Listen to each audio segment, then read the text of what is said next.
Hello, मी मालिनी's lifestyle blog या माझ्या चॅनलवर तुम्हा सर्वांचं मनापासून स्वागत आहे।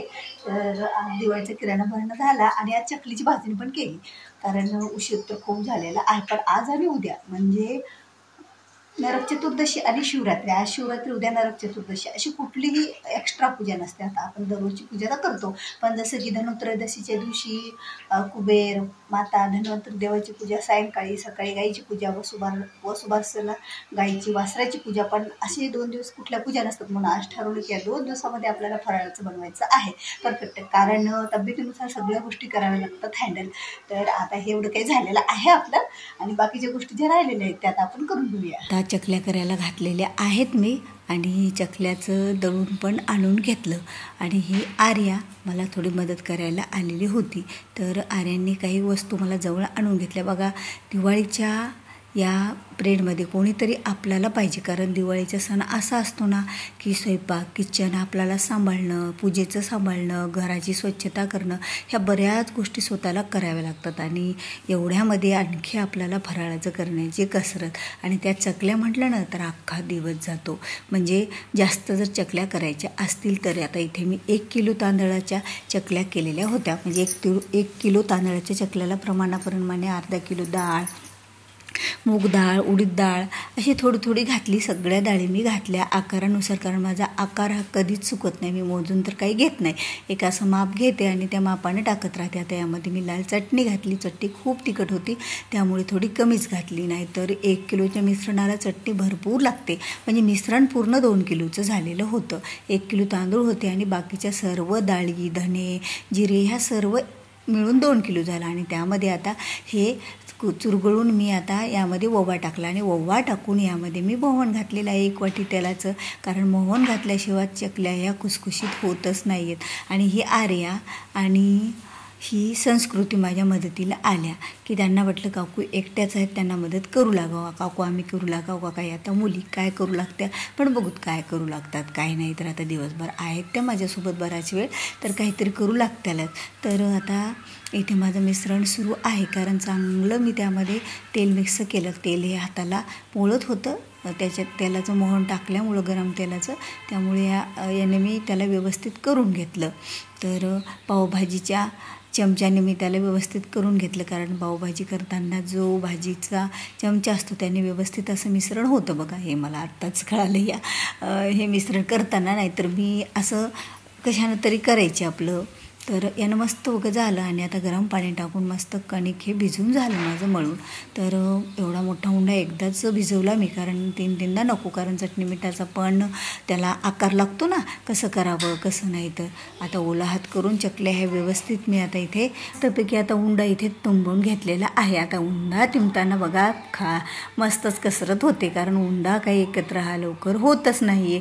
तो कितीही पाणी टाका, तो असा मोकळाच होत चाललेला होता। मग आता पाणी टाकून त्याला मी व्यवस्थित केलं, पण खरंच आता हात दुखायला लागले, आणि याच्यानंतर चकल्या करायच्या म्हणल्यानं कसरतच। तर साहेब घरी होते, तर साहेबांनी थोड्या चकल्या मला पाडून दिल्या याच्या, म्हटलं तुम्ही खाली बसून मला पाडून द्या, कारण मला काही ते सोऱ्या दबत नव्हता। बघा, आता ह्या दोघी मुलींना काही राहवलं नाही की आम्ही काहीतरी करू लागतो।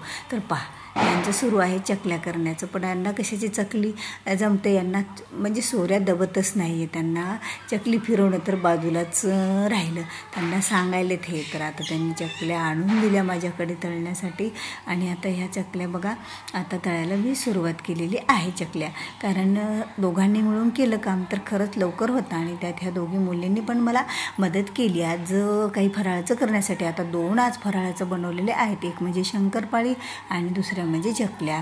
पण आता शंकरपाळ्याची रेसिपी मी तुम्हाला कशी केली ती दुसऱ्या व्हिडिओमध्ये नक्कीच दाखवल, पण या व्हिडिओमध्ये मी अशा चकल्या झाल्या, आणि बघा खुसखुशीत आणि पिवळ्या व्यवस्थित अशा माझ्या चकल्या झालेल्या आहेत।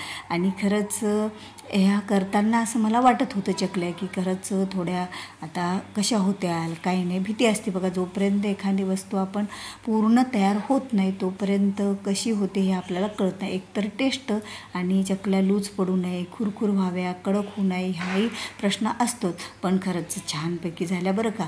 आणि मस्तपैकी लगे त्याला आकार पण आला आणि कलर पण आला. एकदम खुसखुशीत अशा त्या चकल्या झालेल्या आहेत. आणि एक गोष्ट सांगू का मी तुम्हाला, खरंच मला नाही का भावाचा फोन आला तर मला जावंसंच वाटलं बरं का माहेरी. पण कसं जाणार आपलं दिवाळीचा सण सोडून. आणि आज सकाळी घरी उंबरठ्याला लेपन पण मी हळदीचं आणि गोमूत्राचं करून घेतलं. कारण दिवाळीच्या या दिवसामध्ये जर आपण दररोजच दिवाळीच्या दिवसामध्ये जर उंबरठ्याला लेपन केलं हळदीचं तर आता असं म्हणतात की माता लक्ष्मी आकर्षित होते आपल्या घराकडे. त्यामुळे मी हळदीचं मिश्रण करून सकाळीच उंबरठ्याची पूजाही करून घेतली.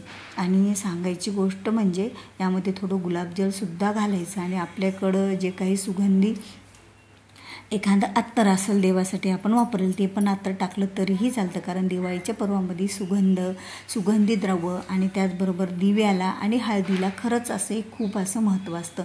काही अशा पूजनीय वस्तू असतात त्या जर आपण उंबरठ्याला लावल्या तर त्यामुळे सुद्धा आपला उंबरठा आकर्षित दिसतो. आणि त्यामुळे लक्ष्मी मातासुद्धा आपल्या घरामध्ये प्रवेश करतात आणि टिकून पण राहत असतात. आणि खरंच या दिवाळीच्या दिवसामध्ये एवढा उल्हास येतो का नाही, कोणतेही कामं करायचा माणूस थकतच नाही. कितीही कामे करा थकत नाही. अरे थोडीफार चिडचिड तर होतेच कारण काम हे वाढलेलं असतं.